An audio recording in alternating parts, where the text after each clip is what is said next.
এক ছিল ছোট্ট শহর, টুনটুন নগর। সেই শহরের সবচেয়ে সাহসী পুলিশ অফিসারের নাম ছিল শাহিন।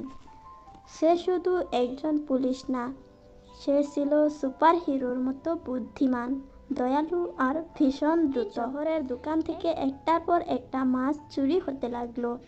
মাছওয়ালা কাকু তিনি থানায় এসে বললেন, আমার মাছ সব উধাও, কে চুরি করে ধরতে পারছি না শাহিন বাবু।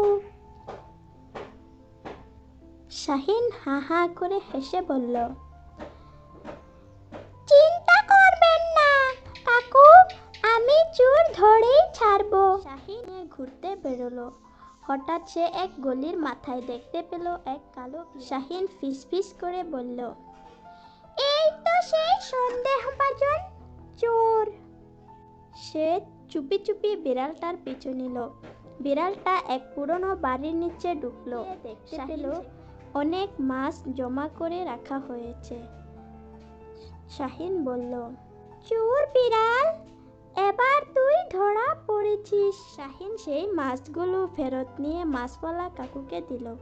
শহরের সবাই খুশি হয়ে শাহিন ভাই বাঁচিয়ে দিল আমাদের মাছ। সেই দিন থেকে সবাই শাহিনকে ডাকতো সুপার পুলিশ শাহিন নামে।